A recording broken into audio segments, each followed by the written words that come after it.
Magandang araw po sa bawat isa. Ito po muli ang inyong lingkod, Brother Paul Litose, pastor po dito sa Jesus Christ Baptist Church, Santa Maria, Bulacan. And welcome po sa ating Time in the Word. Ito po ay panahon na kung saan tayo nag-aaral ng salita ng Diyos sa patuloy na ikalalago ng mga mananampalataya, sa ikaliligtas ng mga kaluluwa, at lahat ng ito ay sa ikakaluwalhati ng pangalan ng ating Panginoon. Salamat po at kasama po namin kayo ngayon at nawa patuloy tayong matuto, lumalim sa pagkakilala, pagmamahal, paglilingkod at pananampalataya sa ating Panginoon at tagapagligtas.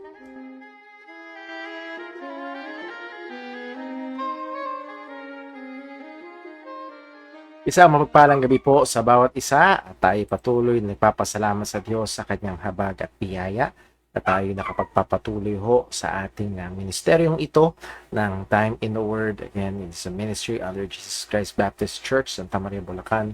And nagsimula ho ito noong kasagsagan ng pandemic way back 2020. So, nasa 4 years na, no? More than 4 years na ang ating ministry na ito ng Time in the Word. At nawa ay patuloy na gamitin, pagpalain ng Panginoon at patuloy nawang nagiging blessing. Particularly, una sa lahat sa mga kapatid natin sa Jesus Christ Baptist Church. At kung sakali man, meron tayong nakakasama from other churches, from other parts of the Philippines or even abroad, well, purihin ang Panginoon. At ang patuloy ho nating layunin, kagaya ho ng ating nabanggit do sa intro, ay patuloy tayo, pare-pareho, kasama ho ako, na lumalim pa sa ating pananampalataya, pagkakilala, pagmamahal at paglilingkod sa ating Panginoon. Bago tayo dumako sa ating hong pinaka-lesson, ina ho muna mga reminders para ho sa ating mga kapatiran dito ho, particularly sa Jesus Christ Baptist Church. Ayan, sandali lang ho kailangan ko lang na ayun. Ayan, yan. Well, sa Sunday ho ay parating ang Christmas service sa JCBC at ang pinakatema ay Good News of Great Joy for All People. I hope ang ating mga kapatiran ay nakapag-uwi ng ating mga printed out invitations that will be this coming Sunday. 8:30 po ang Sunday School, around hanggang 9:40, and ang pinaka-worship service po ay 10 a.m. So, pinag-pray ho natin at we're looking forward na nawa ay yung ating mga naanyayahan ay makarating at makapakinig sila ng ebanghelyo. That good news of great joy, and that's one of our goals, na makuha talaga nila yung kagalakan, and nothing can be more joyful than to know na tayo ay napatawad at tinigtas ng Panginoon sa pamamagitan ng ating Panginoong Hesukristo. And that's what we celebrate in Christmas, yung katotohanan na dumating ang tagapagligtas. And the angel said to those shepherds, I do not fear. I bring you great tidings, good tidings of great joy, which is to all people. At yun ay nagliwanag ang langit at nag-awitan ng mga anghel. That's a cause of celebration.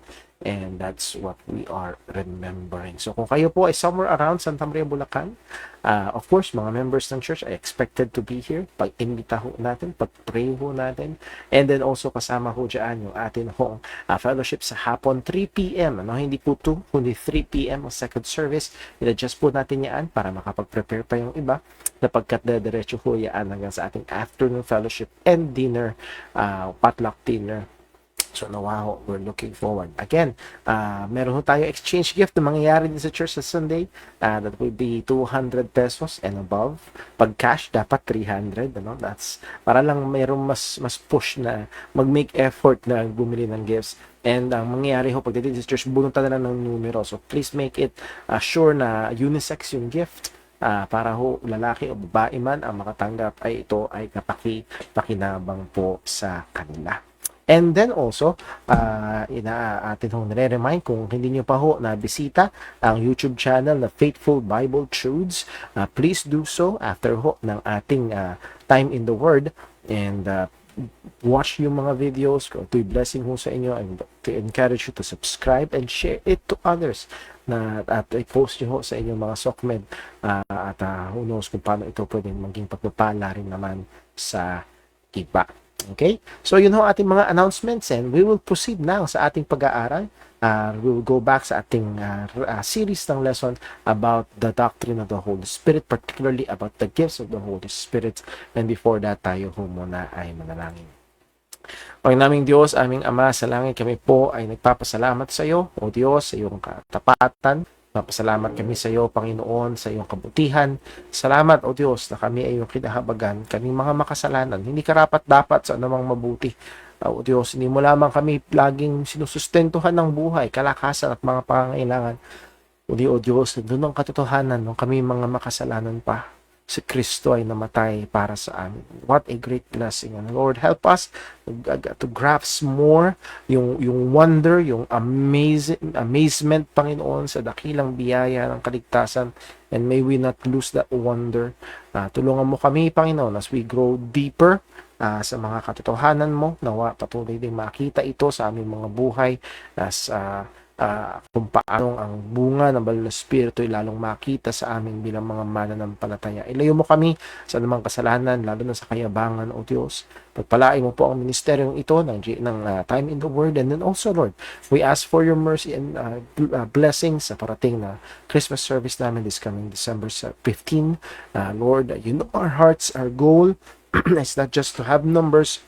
Yung pangunahing goal namin, Panginoon, ay maraming makapakinig ng Ebanghelyo. So please, Lord, tulungan mo po ang mga kapatid na mag-iimbita, pagpalain mo po ang efforts at awa sila'y makarating dito para po sa pangangaral ng Ebanghelyo. Ikaw ang patuloy na maitaas, gabayan mo kami sa aming pag-aaral, patawad po sa aming mga pagkakasala at pagkukulang sa iyo. And Lord, alam mo po ang bawat kalagayan ng iyong mga anak, at sa bawat ibang sitwasyon, O Diyos, alam namin na ikaw ang Diyos na may hawak, ikaw ang Diyos na soberano. Patuloy ko po namang kumilos sa aming mga buhay at aming hiling sa pangalan ng aming Panginoong Jesus. Amen. So tayo po'y dumako sa ating pinaka-lesson ngayong gabi. Again, this is lesson number 29. 29 na. And we are going slowly but I hope clearly about the gifts of the Holy Spirit. And sadya natin ginagawa ito sapagkat maraming kalituhan, maraming maling aral, maraming maling conception about the gifts of the Holy Spirit. Napakadami ang nakatutok sa miraculous and supernatural.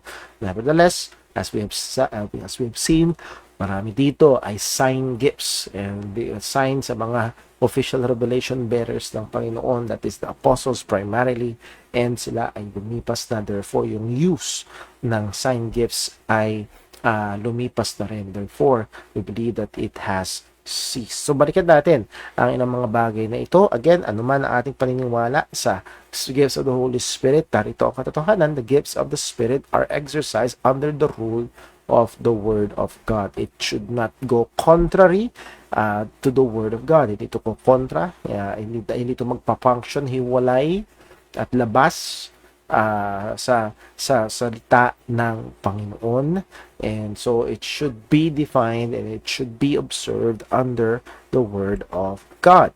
Now, una natin pinag-aralan yung supernatural, miraculous, at under that is the gifts of healing. Again, instantaneous healing, very visible, undeniable healing. Yun yung makikita natin sa Bagong Tipan.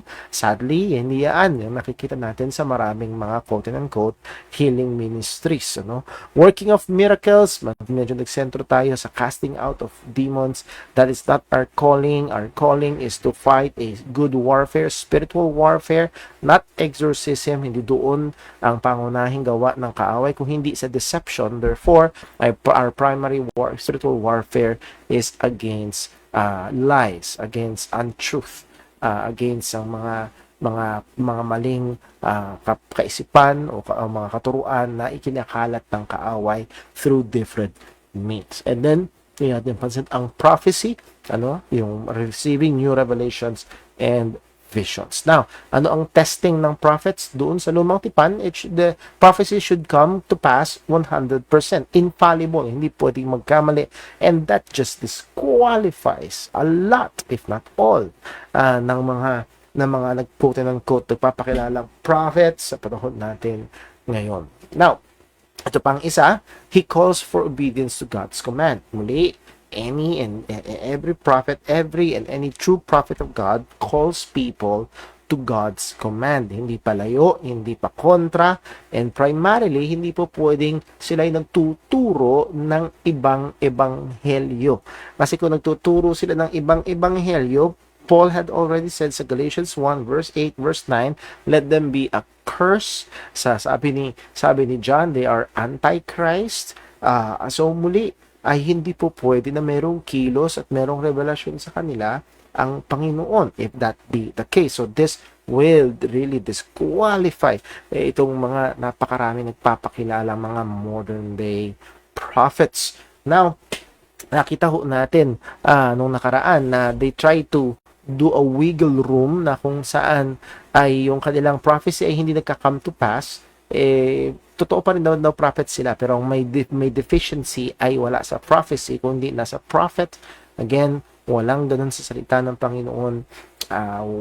Hindi yun ang mababasa natin sa Bible. New Testament prophecy, there is no demonstrable difference from the essential Old Testament concept of prophesying, and those two infallible, and it calls people to obey and submit to God's word. Now, apparent structure nito sa Bagong Tipan, the prophets are local church-based and they are under the apostolic authority, as Paul said, and the spirits of the prophets are subject to the prophets. Again, hindi sila malaya na magsabi ng kahit ano na gusto nila. It is subject to the prophets. For God is not the author of confusion, but of peace, as in all churches of the saints. So again, nahandoon ang katotohanan na God will not author confusion, at ito ay siya ay naglagay ng mga tamang pamantayan, at they should be under the prophets, that is primarily the word of God and the apostolic authority. Now, some affirmation: with the completion of the sufficiency of Scripture, prophecy is a terminated mode of revelation. Wala na tayong tinatanggap ngayon na new revelation. Bakit? Dahil tapos na ang canon of Scripture. There are no more new revelatory prophetic sayings. Wala nang mga visions and mga apparitions and mga dreams na sasabihin natin quote-unquote inspired and equal to the scripture. Hindi na ganun nakikipag-usap ang Panginoon. As the book writer of Hebrews said, Hebrews 1:1 long ago, and many times, sa ESV version to, at many times and in many ways, God spoke to our fathers by the prophets. Again, that is long ago, primarily pertaining to the Old Testament. God spoke many times, and ang sabi diyan, in many ways. Again, napakaraming mga kaparaanan tayong pwede enumerate. But the thing sa verse number 2, ang implication na hindi na ganun ngayon. But in these last days, He has spoken to us by His Son. So, hindi na nakasentro sa mga iba't ibang kaparaanan ng revelation. Hindi nakasentro na sa bugtong na anak ng Diyos. Pero teka muna, wala na si Jesus sa atin. Well, paano siya ngayon makikimangungusap sa atin? It's through His official revelation bearers, that is the apostles. Well, paano natin? Wala na ang mga apostol. Meron silang mga sinulat at nasa atin, particularly ang Bagong Tipan na salita ng Diyos at basihan ng ating pananampalataya. How does the gift of prophecy operate today? Paano ba ito nag-ooperate ngayon? Sa Lumang Tipan, meron siyang dalawang primary job ang prophets. One is to receive and proclaim God's revelation. Matatanggap siya ng revelation mula sa Diyos at ipoproclaim na ito sa mga tao. Number two, to exhort people in relation to God's revelation. For example, sa book of Jeremiah, pinakita ng Diyos kay Jeremiah kung ano mangyayari sa Israel, and sinabi ito ni Jeremiah at tinawag niya ang mga taong magsisi dahil parating ang parusa ng Panginoon. So he exhorts people to repent. And so the prophet exhorts people according to God's revelation. So now, since the close of the canon, kompleto na ang scriptures sa book of sa book of Revelation, sinabi, wala nang magdadagdag o magbabawas dito sa mga nireveal ng Panginoon na ito. So there's no need for further revelations from God. So yung letter A ay X na. Wala nang pag-receive and proclaim of God's, well, to be precise, fresh or new revelation. Ang natitira na lang gawain ng prophet, New Testament speaking, sa panahon natin ngayon is to exhort people in relation to God's revelation. So again, ginagawa yun noong Old Testament prophets. May nireveal ang Diyos, they will exhort people. Now, ganun din naman ang mga quote-unquote New Testament prophets. Wala na siya tinatanggap ng new revelation. Meron nang ni-reveal and nakasurat yung salita ng Diyos, and they exhort people according to God, that revelation. So, the primacy of preaching, again, the main duty of the church minister, which is to be the main diet of the flock of God, the church, is the faithful expository preaching of the Bible. It's not the reception ng mga new revelation or fresh revelation mula sa Diyos. Hindi yun ang main duty ng mga church ministers. Ang main duty ng church ministers is to feed the flock of God, the church, faithfully through careful, faithful, expository preaching ng salita ng Panginoon. As Paul commanded Timothy. Again, if you remember sa 2 Timothy, sabi ni Pablo, pasama ng pasama, pasama ng pasama.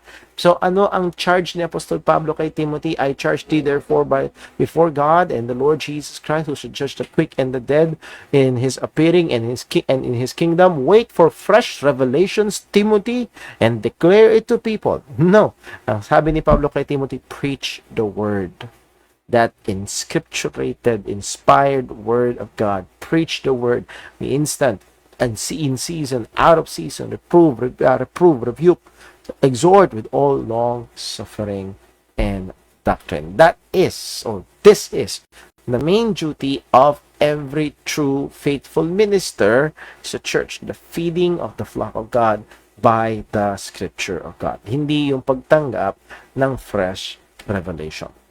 Now, pinag-aralan natin, meron pang ibang mga gifts na binigay ang Banal na Espiritu, the word of wisdom, 1 Corinthians 12:8, for to one he is given by the Spirit the word of wisdom. So, ang Banal na Espiritu ang nagbigay nito, the word of wisdom. Now, tignan natin, ano ito? The gift of the word of wisdom basically is is applying the truths discovered, the ability to make skillful and practical application of the truth to life situations. Again, pinaka-evident ito sa dapat ang mga pastors in some extent ay merong ganito, mga counselors, and so meron talagang mga tao na gifted when it comes to wisdom, that is practically applying yung mga katotohanan ng scripture sa buhay ng mga tao. So, meron mga talagang gifted sa ganung mga bagay. Lahat ng Kristiyano should strive to apply. We must be doers of the word and not hearers only, but God, in His grace and mercy, has gifted particular members of churches o mga bahagi ng katawan ng iglesia o particularly sa kabuuan ng iglesia ng ating Panginoong Kristo who are gifted with the word of wisdom na magiging instrumento sila sa mga Kristiyano kung paano yung mga katotohanan ng Panginoon ay may a-apply ng husay. Gift of faith, again, sa 1 Corinthians 12 verse 9, to another, faith, again, so another, he was given the gift of faith. So this gift of faith is given by the Spirit to someone who is really in the body of Christ with the purpose of serving. So ito'y talagang binigay sa mga taong nakikristo na. So hindi ito yung saving faith na tinatawag. It is tapos na ang kaligtasan, nananampalataya na siya kay Kristo. Ngayon, bilang mananampalataya ng Kristo, siya ngayon ay binigyan na ng kaloob ng banal na Espiritu. Ang purpose ay ipaglingkod. So this connotes a special kind of ability to exercise faith. Kung kanina, yung word of wisdom, yes, lahat ng Kristiyano lahat ng Kristiyano ay may wisdom, should be growing in wisdom, but there are people who are gifted in word of wisdom. Now, lahat ng Kristiyano ay may faith. Hindi lang basta saving faith, kundi talagang tumitiwala sa Panginoon. Pero, on the course of Christian history, even today, we'll encounter, and I hope, more often, mas madalas nating ma-encounter ang taong may kakaibang pananampalataya. And that's why napakaganda kung sakali ang mga Kristiyano ay mag-engage sa pagbabasa ng mga Christian biographies na kung saan we will see examples ng mga Kristiyano na sabi nga, I believe si John Piper nagsabi, Christian biographies are theologies in life. Ano? Theologies applied to life. And we will just be encouraged kung paano ang mga Kristiyano na nauna sa atin ay tumiwala sa Panginoon sa kabila ng almost seemingly impossible, insurmountable na mga oppositions and situations, but they remained, they exercise that wonderful faith, and naging blessing ito, ginamit ito ng Panginoon at patuloy na nagiging pagpapala sa atin ngayon. Sabi nga John MacArthur, the category of giftedness is limited to certain Christians and has to do with an intensive ability to trust God in difficult and demanding ways. It is the ability to trust Him in the face of overwhelming obstacles and human impossibilities. Again, it's not because matatag ang faith natin, but because God's sustained grace. It is He who work in us both to will and to do. And kasama doon is yung to believe. So doon ng pagkilos ng Panginoon. Often, this gift of faith causes the faith of others to be challenged and strengthened. Madalas, meron tayong, pag naka-encounter tayo ng mga mananampalataya, they will really step, not as according to the logic of the world, but they will make a sacrificial, very, very, very conscious step of trusting God in different situations. Hindi ko pa rin makalimutan na sa Bible school ako noon, merong mag-asawa na naka-enroll sa Bible school, and meron silang project sa church nila, and for cannot remember every details, pero merong pangangailangan. At this couple, ang ginawa nila, meron silang medyo, nung time na yon, yung cellphone na almost ordinary, yung hindi pinapansin ngayon, yung mamahalin noon. Ang ginawa nila, binenta nila yung cellphone nila. I can still remember that, and it still has an impact. Now, it's not up to me to say na mali or hindi. But I can still remember that time, naging challenge yun sa akin. And that display of faith ay naging daluyan ng biyaya para sa akin. So, again, I encourage you to read Christian biographies, Christian like George Mueller, Adoniram Judson, William Carey, and even preachers like George Whitefield. Kung magagawa niyong magbasa ng mga ganon, ay tingin ko magiging malaking blessing. Si Jim Elliot, yung Through Gates of Splendor, siya yung nagsabing, he is no fool who will lose those that he cannot keep to gain that which he cannot lose. And I believe siya rin nagsabi, only one life, and soon will pass. Only what's done for Christ will last. So on.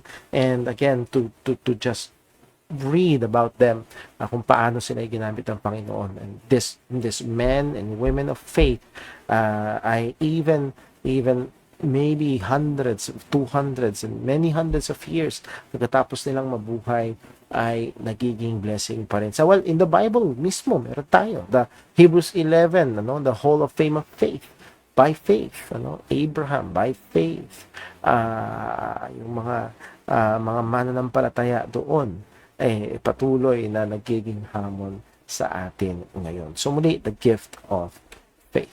Number 7, gift of discerning of spirit. Again, ito yung medyo bago sa lesson natin ngayong gabi. Yung discerning of spirits. Pag-discern sa 1 Corinthians 12 verse 10, ang sabi, to another, the working of miracles, to another, prophecy, to another, discerning of spirits. Now, ang word na discerning meaning is the Greek word diakrisis. Meaning is to make judicial estimation, a distinguishing, a discerning, or judging. Yung pag-judicial estimation, ine-estima with the purpose of judging. Hahatol ka. Sasabihin mo ba tama o mali? Alin yung maganda, alin yung hindi? You make a judicial judgment and uuriin mo, titimbangin, sasaliksikin, ano ba talaga ang kalagayan, ano ba talaga ang pangyayari before you make that judgment. Yun yung ibig sabihin ng discernment. Ordinary usage ito sa Romans 14 verse 1, merong dispute at pag merong nagtatalo, kailangan maging discerning na ang mamamagitan para sa kanila. Lalo na ako bilang pastor, lalo na pag dumadaan ho sa mga counseling sessions, isa sa madalas ay kapag merong problemang mag-asawa, ay kailangan ko i-discern kung ano talaga ang problema, and oftentimes it will require listening to both parties. Pakinggan ko yung misis, and pagkatapos papakinggan ko rin naman yung mister. Dahil as the Lord Jesus Christ said, ay napakagaling nating makita yung puwing sa iba, pero bulag tayo sa ating mga sariling mga kahoy sa ating mga mata. So again, there's a great need for discernment at lumalago tayo diyan. Sa Matthew 16 verse 3, ginagamit din ito. This is the usual usage about discerning the weather. Ngayon meron na tayong mga weather reports, pero noon titingnan ng mga titingnan ng tao, titingnan nila yung ihip ng hangin, titingnan nila yung kapulahan ng langit sa dapit silim, and kung ano pa na maaari nilang baka mamayang gabi uulan or bukas magiging masungit ang panahon, lalo na yung mga naglalayag sa barko. So discerning the weather. So dito merong gift of discerning of spirits. Anong usage nito as a gift? All references closely connect it to the exercise of prophecy. For example, sa 1 Corinthians 14:29, let the prophet speak 2 or 3 and let the other judge. And the word judge is the same word noong discernment. Let the other discern. So, kailangan nilang i-discern. Muli, this is a special gift kasi lalo na nung panahon, I will get ahead of myself. Diakrino, meaning to discern, to judge. They do not yet have, mas mahalaga ito noon, practically speaking, because they do not yet have the New Testament. Okay? Meron darating, nagkiklaim sila na ito ay sulat ni Apostol Pablo, o maaari may nagkiklaim na ako ay tagapangaral din ng Panginoon, listen to me. And kailangan yung mga Kristiyano ay maging discerning, and it is very much possible that God has really gifted not just some individuals in the church, but some particular, nagbigay siya ng kaloob sa ilang mga partikular na bahagi ng Iglesia ng Panginoon, and the purpose primarily is to guard, bantayan na baka may pumasok na mga maling doktrina, katuruan o practices sa loob ng church. So they need to be discerning. 1 Thessalonians 5:20, despise not prophesying, and prove all things, hold fast to that which is good. A very good text. Tingnan natin. Two extremes na pwedeng maging response sa prophesying, particularly sa pag-ahayag ng salita ng Panginoon. Number one is despising them. Isa ito sa napakalungkot na pwedeng gawin ng isang papakilalang Kristiyano o sino mang tao. They will despise yung mga salita ng Panginoon. And then number two, yung letter B, yung isang pwedeng gawin ng isang tao is accepting them untested. Yun na may iba, tanggap ng tanggap. Minsan, mayroon tayong may nakakausap po, pero po lahat naman pinakikinggan ko. Talagang yung tama na sinasabi nila, kukunin ko, and so on and so forth. And nakakalungkot sapagkat maraming mga tao nagsasabi nun ay madalas ay hindi marunong, or I'm not belittling them, kung walang, siguro hindi tama yung salitang hindi marunong, walang enough knowledge and maturity and skill to be able na i-distinguish ano talaga ang tama, ano talaga ang problema, meron bang paglabag sa kautusan ng Panginoon, and so on and so forth. So these are the two extremes. I-despise, babaliwalain ang preaching, or i-accept ang lahat na naririnig ng ngaral at ituturing yun equally at salita ng Panginoon. So these are two extremes and wrong way in approaching ang mga bagay na ito. Sabi ni John sa 1 John 4:1, Beloved, believe not every spirit. Huwag daw tayong maniniwala sa lahat ng espiritu. Now, ang ibig sabihin ba yun? Wholesale na prohibition na wala tayong basta ibang paniniwalaan? No, that's not the case kasi ang Diyos ay nagbigay ng mga pastor. Pero as even the pastor preaches, habang nangangaral ang pastor, ang mga Kristiyano ay dapat maging discerning. Mag-discern nila ang tama at mali. Again, sabi din 1, Beloved, I believe not every spirit, but try the spirits, whether they are of God, because many false prophets are gone out into the world. So ano daw ang kailangan gawin natin bilang mga Kristiyano? Huwag tayo basta-basta maniniwala. Believe not every spirit. Bawat may mangaral, bawat may tumayo, give agad tayo, paniwala tayo. Ang sabi ng apostol ay ito, try. Subukin ng mga spirito, subukin ng mga tagapagturo ng kamalian. And they're trying to abuse, madalas, yung pagiging ignorante ng maraming mga Kristiyano sa salita ng Panginoon. So, subukin natin sila. Before the completion of the canon, this gift is very important in rooting out false teachers that lay claims to new revelations as doctrines from God. Yan, dahil dito ay nandun yung kahit sa kabila na nakumpleto na ang salita ng Panginoon, nandun pa rin ang masigasig na pagbabantay this gift is very important dahil para mabantayan natin yung hindi makapasok ang mga false teachers sa loob ng church, maingatan ang unity and peace and patuloy na lumago sa pananampalataya at paglilingkod ang mga Kristiyano sa Panginoon. We now exercise discernment between the truth and error by mature understanding and application of the Word of God. Ito yung hindi man pinakamahalaga, isa sa pinakamahalaga na kailangan nating matutunan is to be able to exercise discernment between truth and error.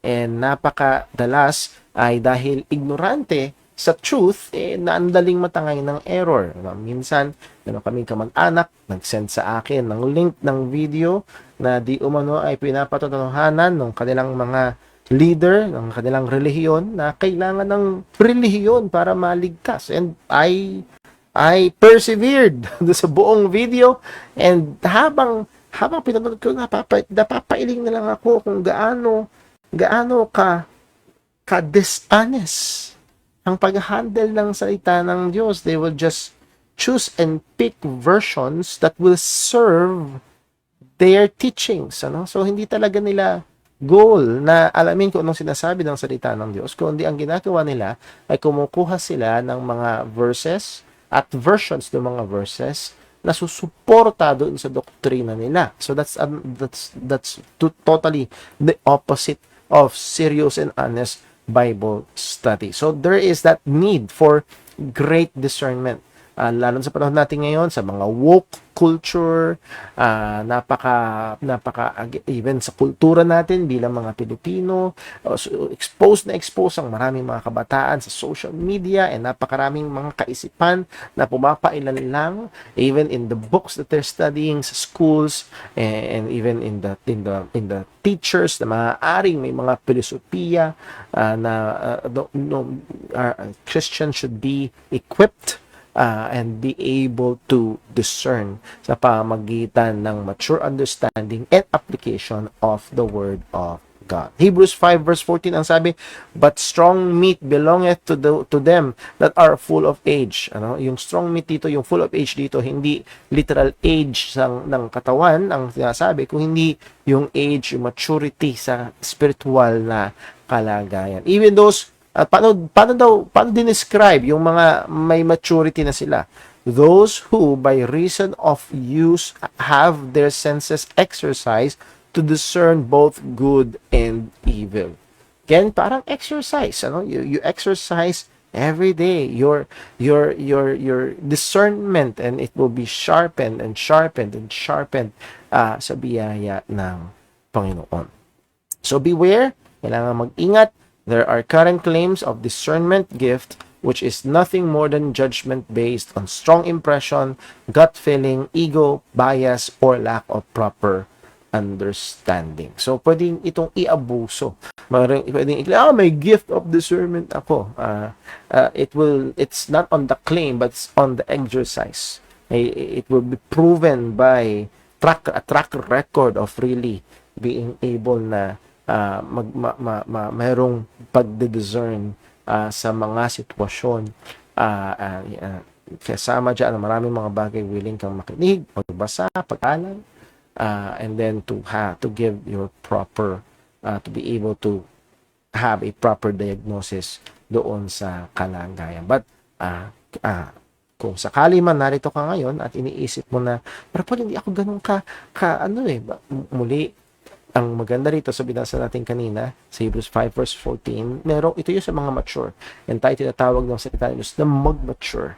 So, kung di man ikaw ito ngayon, well, isa sa magandang prayer at maging goal is to grow in discernment bilang mga mananampalataya. So, how to discern? Paano nga ba? Okay? Kung marami nagkalat ng mga false teachers, wrong thinking, wrong philosophies, paano nga ba tayo lalago sa discernment? Let me propose 2 quick, hindi lang ito, pero ito yung dalawa ng dapat ay bigyan ng pansin. Number 1, by their teachings. Again, discerning yung mga spirits, that is primarily yung mga teachers.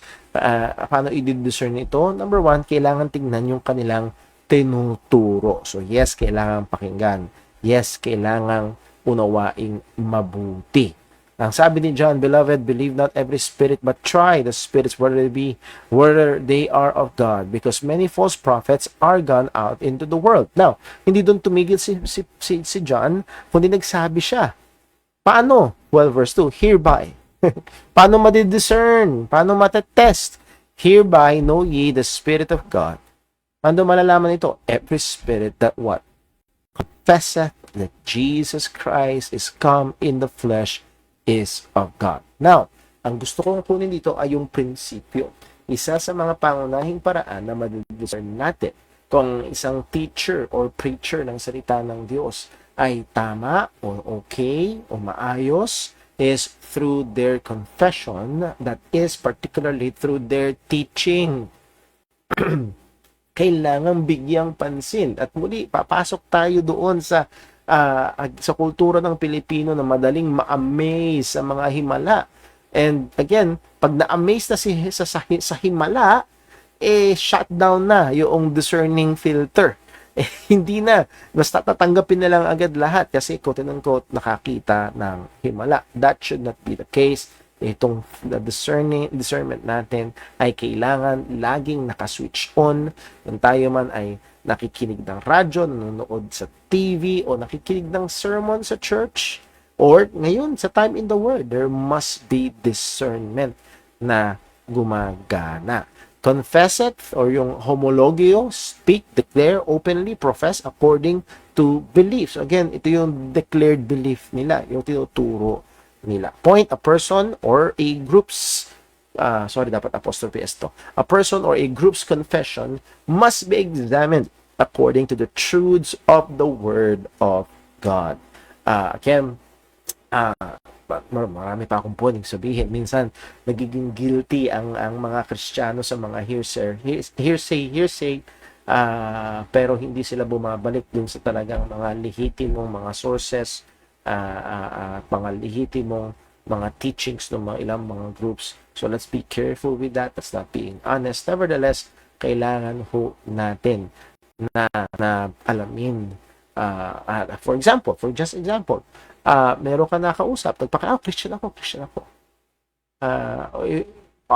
Madalas, pag hindi tayo nagiging maingat, basta take mo na, Christian na siya. But we must be discerning. Kwento ko na ho minsan dito na meron akong kausap na pastor, napakasipag, napakatapang, even going to the Muslim to almost Abu Sayyaf infested na mga lugar. Nevertheless, nung tinanong ko siya about sa gospel, about sa salvation, wala ang gospel. Sa aking discernment ay hindi Kristiyano. Anumang sipag, anumang tapang, hindi siya tunay na mananampalataya. Dahil hindi niya tinuturo ang mga tao sa malinaw na kapangyarihan ng Diyos sa kaliligtas, and that is none other than the gospel of our Lord Jesus Christ. So let us be careful sa bagay na yun. So how to discern? Number 2, by their fruits. Our Lord Jesus Christ even said, Matthew 7:15, beware of false prophets which come to you in sheep's clothing, but inwardly they are ravening wolves. So one, isang titingnan is what are they teaching? What are they teaching? The number 2, titingnan is how they are living. Paano ba sila namumuhay? Ye shall know them by their fruits. So again, it's not either or, but it is both and. Parehong kailangan bigyan ng Kristiyano ng pansin yung tinuturo at yung pamumuhay. Hindi isa lang, kundi ang malusog na kaparaanan ay pareho itong titignan. So, kailangan tingnan yung bunga, yung kanilang gawa, bunga ng kanilang ministeryo, ano ang nagiging epekto nito sa kanila or even epekto sa mga pinapangaralan, pinapangunahan nila. Nawa ay ito ay gamitin at maging instrumento upang maging discerning tayo. Again, pareho ito. Now, for example, isang grupo na talagang pagdating sa disiplina at sa kasigasigan sa paglilingkod ay napakatindi. Okay? Pag discern mo yung fruits parang nandun, well, you go to the teaching. Go to the teaching. At sadly, marami bumabagsak doon. Or, okay ang teaching, well, isang titignan ay yung buhay. Isang titignan yung buhay.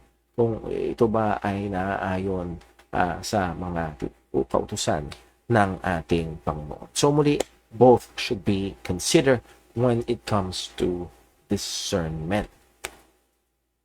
Number 8, the 8th gift, different kind of tongues. Ayan, isa pa ito sa napaka-exciting sapagkat ang dami, ang hanggang ngayon, lalo sa mga Pentecostal, charismatic movement, and so on, even sa mga almost legitimately kinikilalang Christian organizations dito sa ating bansa like JIL, na nagpa-practice ng ganito. Even there's very small groups of Baptist, tinatawag nga silang Bapticostal, so nagpa-practice din ito. Nevertheless, ano ba ito? Different kinds of tongues. 1 Corinthians 12:10. Tingnan nyo muna, maging maliwanag mo na meron talagang gift of tongues. Ang sabi, to another working of miracles, again, this is the Spirit giving different gifts. To another prophecy, to another discerning spirits, to another diverse kinds of tongues. And that word diverse, Old English meaning diverse, different. Maraming uri, yun ang ibig sabihin yan. Maraming uri ng tongues. And that term tongues is from the Greek word glossa. Doon galing yung glossary, hindi grocery ha, yun yung pinamimili. Glossary, ito yung mga nakikita nyo sa likuran ng libro.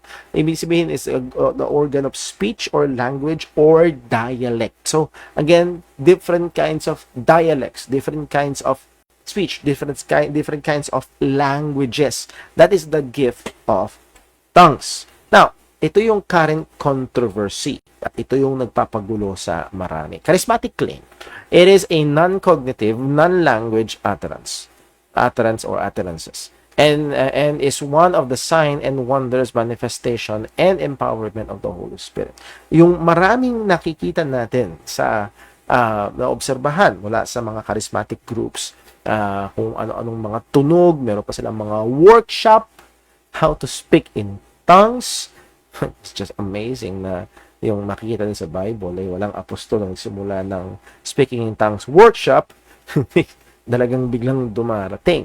Nevertheless, ang kanilang ginagawa is talagang non-cognitive, non-language. Hindi to lengguwahe, hindi to dialect. Walang nakakaunawa. And kung anong tunugan lumalabas, and they claim it to be the gift of speaking in tongues. Now, the question is, yan ba ang makikita natin sa Bible? Some claim that this is praising or praying in words that are not understood by the speaker.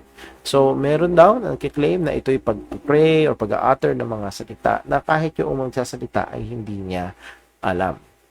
At ito yung isa sa mga paboritong verses nila para ilusot. Okay? Sorry, that's really stating it plainly para lang palusot. Sa 1 Corinthians 13:1, ang sabi, though I speak with the tongues of men and of angels, and have not charity, I am become a sounding brass or tinkling cymbal. So sabi, kita mo na, merong tongues of men. Yun yung languages. Pero meron din namang tongues of angels. At yun yung hindi natin naiintindihan. Well, some few questions. Now, the claims of tongues of angels, kina-claim nila. Now, how did they know? Paano nila nalamang tongues of angels yun? Baka tongues of demons. Now, isa sa mga, again, bago pag-usapan ito, isa sa mga unang munang i-determine, do they believe the gospel? Because if they do not believe the gospel, they do not have the Holy Spirit, and the whole thing, kahit language pa, let's say language pa, it cannot be the gift of the Holy Spirit. Why? Because there's no Holy Spirit kung wala ang gospel. Now, kung sasabihin nila, mantigas sila, ng gospel daw, paano ng Holy Spirit daw, at kahit ng mga anghel, paano nila nalaman, at ito ba ay kanilang nauunawaan? Ito ba ay kanilang nauunawaan? Madalas ito ay hindi. 1 Corinthians 14 verse 19, yet in the church I had rather speak 5 words which with my understanding, that by my voice I might teach others also, than 10,000 words of unknown tongue. Ano daw ang mas preferred dapat? Ang dapat ang mas pahalagahan? Yung understanding. Yung understanding. And here are thousands of churches worldwide na gusto nila na yung kanilang mga members ay magbabadoboy kung ano-anong mga tunog without understanding. Sabi ni Pablo, mas pipiliin ko pa 5 salita na lang, with understanding, that my voice might teach others. Ang goal niya, maturuan yung iba, ma-instruct yung iba, dahil sa pamamagitan nun, lalago sila, or maaaring maligtas sila than 10,000 words of unknown tongues. So again, naalala yung principle number 1 natin kanina? The exercise of the gifts must be under the Word of God. So kung ang Word of God ay nagsasabi, ang priority is understanding, and this people who are claiming the gifts of speaking in tongues are disregarding the understanding, it's clearly going against sa sinasabi ng salita ng Diyos na function nitong mga gifts na ito. So again, hope na lumalago tayo. Again, that's one of the things na kailangan natin para ma-discern itong mga bagay-bagay. So point that undiscernible babble of many so-called speaking in tongues betrays the biblical attitude of the true minister of God. Again, ang biblical attitude, I want them to understand. Ang madalas dito sa mga speaking tongues, I want them to be amazed, to be mystified. Yun, yun ang gusto nilang mangyari. Anong biblical model natin? Sa tongues in Pentecost, sa Acts chapter 2, verse 1 to 13, mababasa natin yan. And ilan sa mga observation, when the disciples spoke and prophesied, they were heard in the dialect of each ethnic group. They understood the theme as the works of God. So when you read Acts chapter 2, verse 1 to 13, itong mga tao, again, mga Hudyo, because it is nagkaroon ng Feast of the Passover, yung mga Hudyo from different places, yung iba sa kanila doon na pinanganak, so iba na yung lengguwahe nila, pero babalik pa rin sila sa Israel, so they have different languages. So nung time ng Pentecost, itong mga disciple, they spoke in tongues, and people legitimately heard yung mga disciples nag-speak in languages, legitimate languages and dialects. At naunawaan nila yung mensahe. The mensahe, they spoke of the wonderful works of God. Naintindihan nila. Sa Acts chapter 2 verse 10, ang sabi, Anong mga lengguwahe or dialects?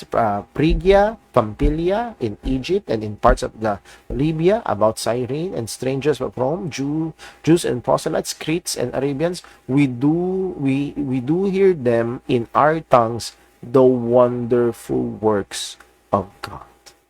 Narinig namin sila in our tongues. Narinig namin sila sa lengguwahe namin. Ito ang example ng biblical tongues.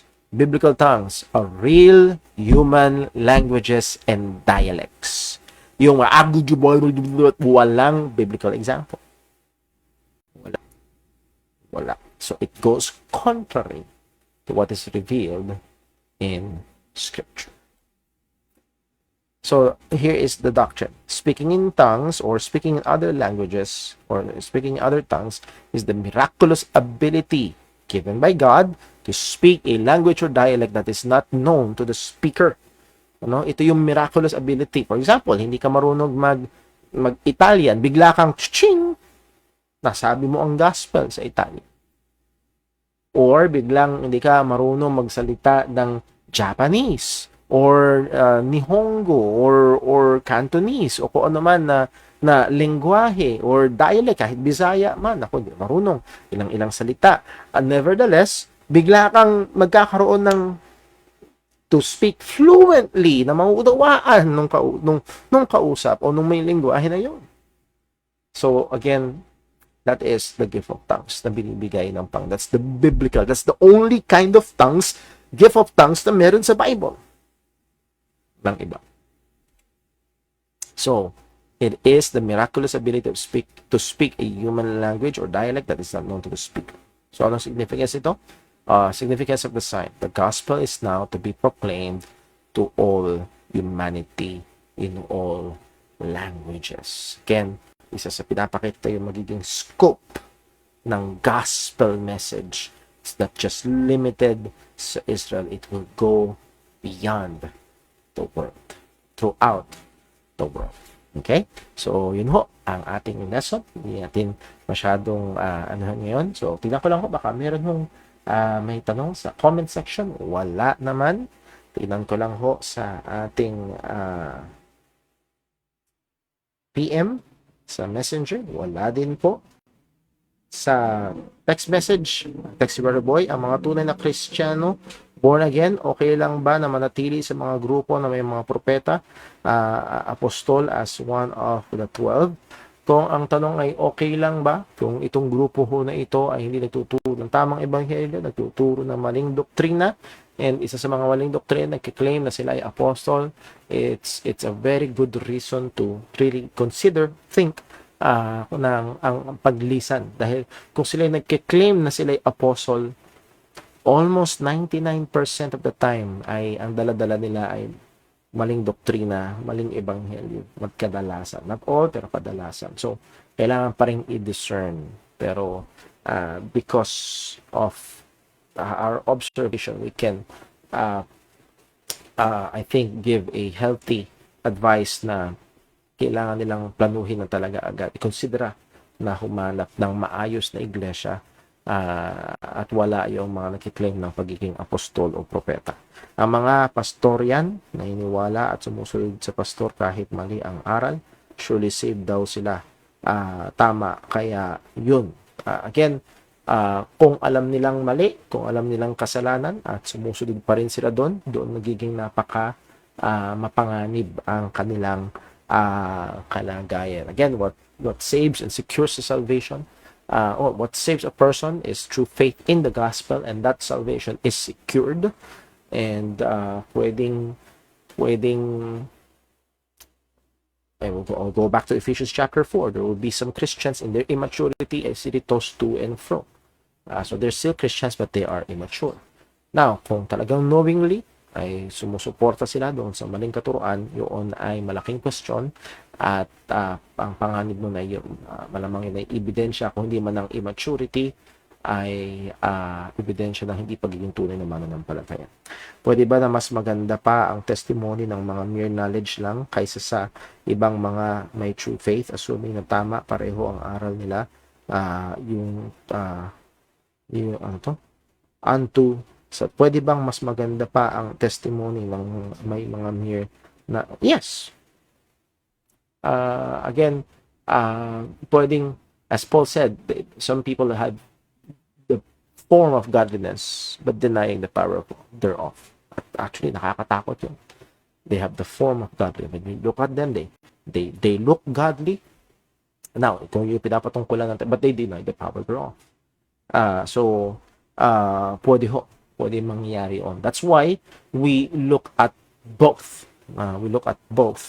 To discern. We look at their teaching, and then also we look at their life. In one way or another, na dahil maraming sinasabi ang salita ng Diyos na pamantayan ng pagiging tunay na mananampalataya, and one can be very, very deceptive. Pero isa sa mga hindi talaga madadaya, pwedeng madaya ang iba pero hindi madaya ang sarili. Ang sabi ng salita, sabi ni Peter, to them that believe He is precious. Mahalaga si Jesus sa mga tunay na mananampalataya. Now, they can have all the tapestry ng pagiging Christian. Pero alam nila, hindi talaga mahalaga sa kanila si Kristo. Hindi talaga nila mahal ang Diyos. They will know it. And so on. So they may be able to fool others like Judas did. Walang question kay Judas. Pero alam ni Kristo. But again, kailangan tayong maging discerning. Yun ang utos sa atin ng Panginoon. Thank you very much po. Dito lang tatapos ang ating time in the Word. Tayo po muna ay magtapos sa panalangin. Let us pray. Panginoon naming Diyos, aming Ama sa langit, salamat po sa katapatan mo, salamat sa salita mo, patuloy mo kaming tulungan na lumago, patuloy mo kaming tulungan na magkaroon pa ng discernment as you have given us or instructed us sa iyong salita. And Lord, tunay napakaraming maling katuruan na pumapalibot sa amin, lalo na sa mga umaabuso, sa mga kaloob ng banal na spirito o nagkiklaim nito, na matulungan mo kami na maging mapagbantay. Ingatan mo po ang iyong iglesia, mga mananampalataya, and help us, Lord, to be more grounded sa iyong salita at kung kinakailangan ay ipagtanggol namin ang iyong katotohanan with the spirit of love, with the spirit of meekness, but also firmness sa iyong katotohanan. Ingatan mo kami, O Diyos, at nawa, O Panginoon, again, we ask for your mercy and your blessing sa parating namin Christmas service this Sunday. Gamitin po nawa ito sa kiniligtas ng marami pa na wala kay Kristo. Lahat ng ito ay dadalangin namin sa iyo sa ngalan ng aming Panginoong Jesus. Amen. God bless po. Magandang gabi. Dito ho nagtatapos ang ating time in the Word. Ingat po tayong lahat. Lord willing, see you this coming Lord's Day.